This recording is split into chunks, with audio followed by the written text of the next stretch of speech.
Bonjour à tous et bienvenue sur boursicoté.com pour cette nouvelle analyse technique du CAC 40 en point matinale avec une configuration qui ne parvient pas à rebondir. Hier on est venu chercher cette fameuse zone des 7200 points avec ici une zone identifiée à 7198 points. Aujourd'hui on tente un rebond mais qui reste timide et qui reste donc sous la zone intermédiaire ici des 7270 points. Donc une phase de consolidation qui est en train de se stabiliser. On a bien eu ici donc cette descente et puis là il semblerait que l'on soit en train de s'équilibrer à l'intérieur de ce range qui était déjà identifié. Vous pouvez regarder sur les précédentes analyses avant que l'on casse ces zones. Donc c'est ce qui nous indique en fait que les niveaux sont très techniques puisqu'ils étaient déjà connus d'avance. Et donc par rapport à cela, tant que l'on est dans cette configuration, on est juste en train de neutraliser une dynamique qui pourrait reprendre notamment si on cassait la zone ici des 7200 points. Au niveau des indicateurs techniques, on matérialise ce rebond avec les histogrammes du MACD ici qui prennent une course haussière avec une amplitude qui est assez intéressante. Au niveau du RSI, on est en train de flirter sur cette unité de temps avec les limites de la zone de survente. On est toujours actuellement en survente. Donc pour l'instant, c'est neutre puisqu'en fait on a un mouvement plutôt baissier sur le RSI et en rebond technique sur le MACD, mais globalement ce que l'on perçoit sur les graphes c'est une dynamique forte suivie ici d'une phase de pause, donc qui est considérée comme une forme de rebond au sens des histogrammes du MACD, mais dont on ne voit pas la sortie pour l'instant, tant cette zone de résistance ici continue à agir sur l'évolution de l'indice. Donc au niveau du palmarès, nous avons tout de même des valeurs qui sont assez partagées.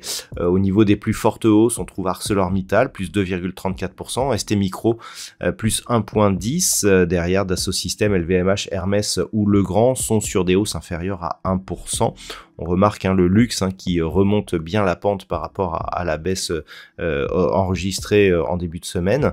Au niveau des plus fortes baisses, on retrouve encore une fois Téléperformance, moins 1,93%, Unibail-Rodamco Westfield, moins 1,64%, Orange, moins 1,52%. Derrière, Société Générale, Engie, Worldline sont sur des pertes inférieures à 1%.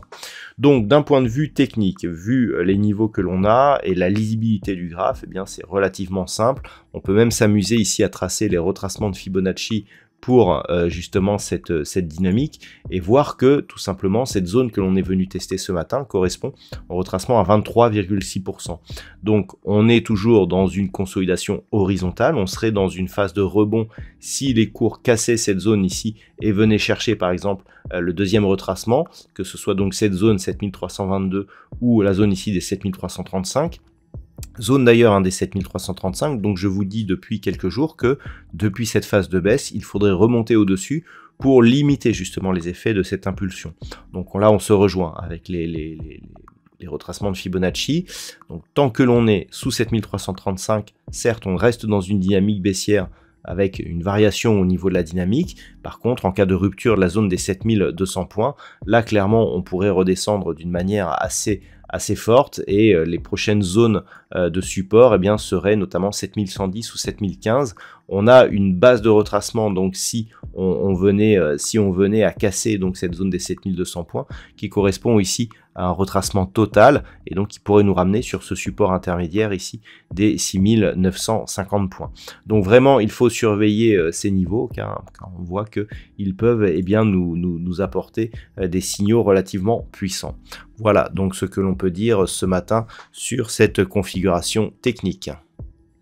D'un point de vue macroéconomique, nous avons eu les ventes au détail du côté de la Grande-Bretagne dans la matinée qui se sont révélées légèrement supérieures à ce qui était attendu. Pas d'autres statistiques majeures en Europe pour ce matin. Cet après-midi, du côté des États-Unis, nous aurons les commandes de biens durables qui est un chiffre assez attendu du côté des États-Unis, donc à 14h30, ainsi que les PCE Core.